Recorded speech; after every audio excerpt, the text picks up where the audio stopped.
जय गुरु जी। मन मेरा मंदिर, शिव मेरी पूजा। मन मेरा मंदिर, शिव मेरी पूजा। शिव से बड़ा नहीं कोई दूजा। बोल सत्यम शिवम, बोल तू सुंदरम। मन मेरे शिव की महिमा के गुण गाए जा। मन मेरा मंदिर, शिव मेरी पूजा। ओम नमः शिवाय, शिव जी सदा सहाय। ओम नमः शिवाय, गुरु जी सदा सहाय। शिव जी सदा सहाय, गुरु जी सदा सहाय।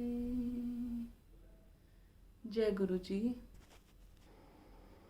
बोलो शंकर भगवान की जय, भोलेनाथ भंडारी की जय, गुरुजी महाराज की जय, बोल गणपति महाराज की जय।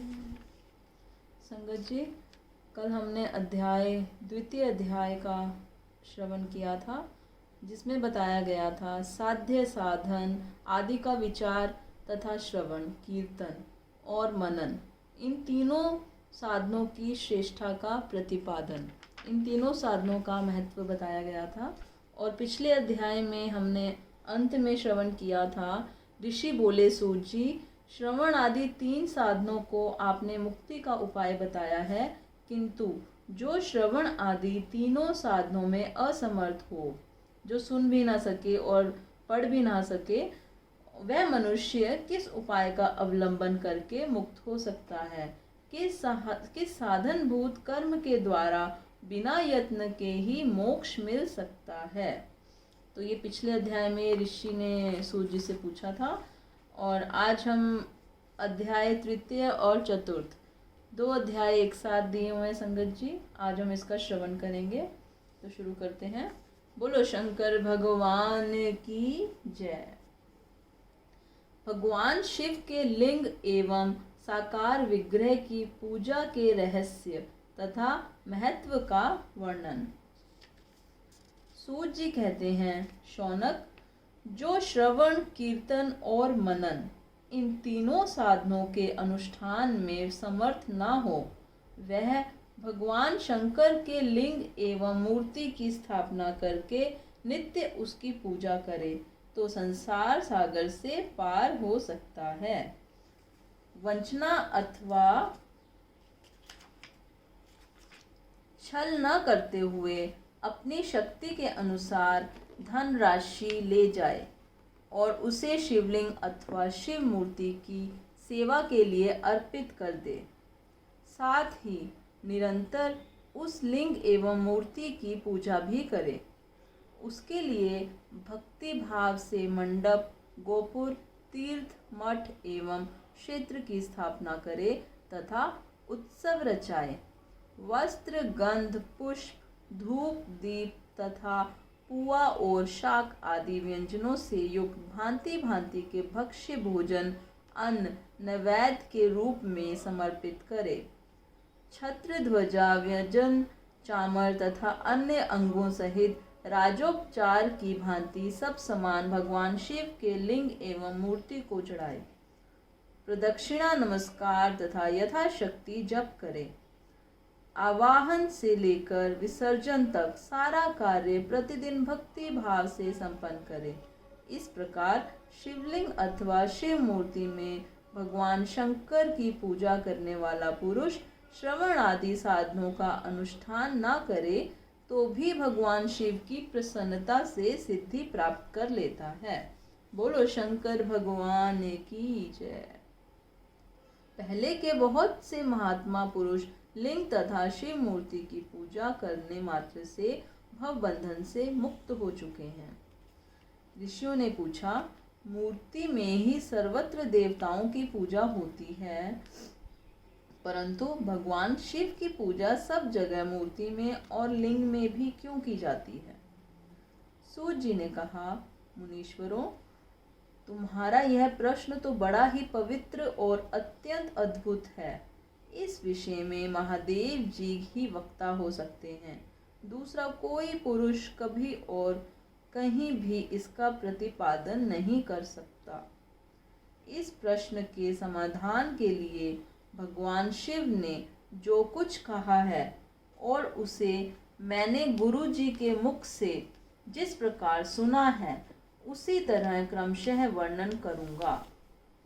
एकमात्र भगवान शिव ही ब्रह्मा रूप होने के कारण निष्कल निराकार कहे गए हैं। रूपवान होने के कारण उन्हें सकल भी कहा गया है। इसलिए वे सकल और निष्कल दोनों हैं। शिव के निष्कल निराकार होने के कारण ही उनकी पूजा का आधारभूत लिंग भी निराकार ही प्राप्त हुआ है, अर्थात शिवलिंग शिव के निराकार स्वरूप का प्रतीक है।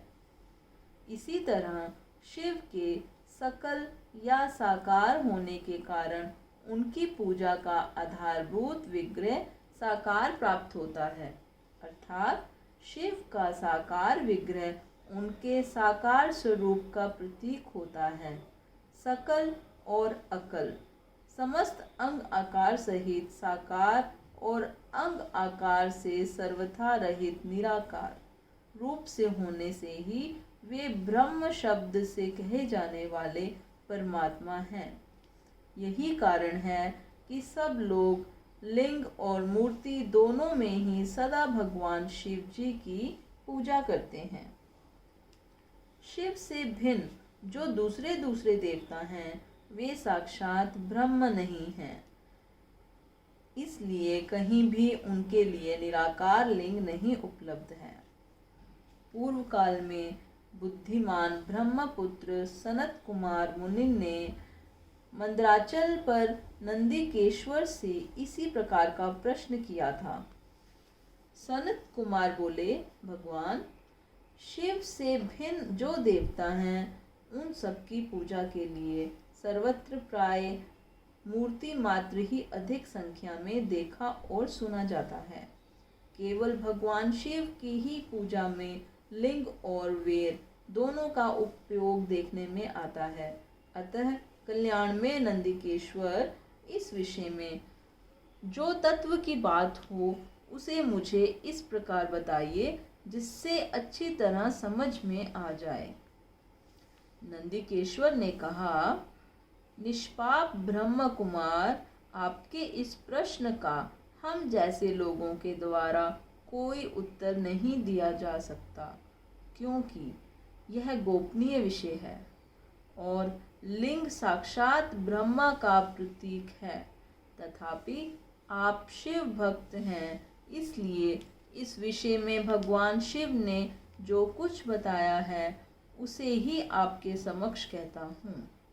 भगवान शिव ब्रह्म स्वरूप और निष्कल हैं, इसलिए उन्हीं की पूजा में निष्कल लिंग का उपयोग होता है। संपूर्ण वेदों का यही मत है।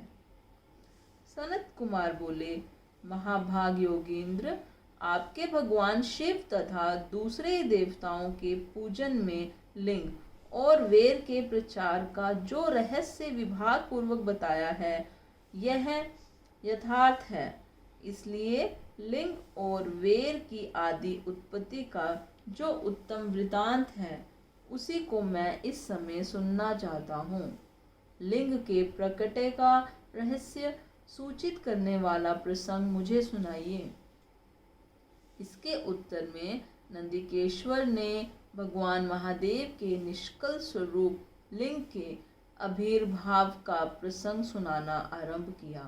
उन्होंने ब्रह्मा तथा विष्णु के विवाद, देवताओं की व्याकुलता एवं चिंता, देवताओं का दिव्य कैलाश शिखर पर गमन, उनके द्वारा चंद्रशेखर महादेव का स्तवन, देवताओं से प्रेरित हुए महादेव जी का ब्रह्मा और विष्णु के विवाद स्थल में आगमन तथा दोनों के बीच में निष्कल आदि अंतरहित भीषण अग्निस्तंभ के रूप में उनका आविर्भाव आदि प्रसंगों की कथा कही।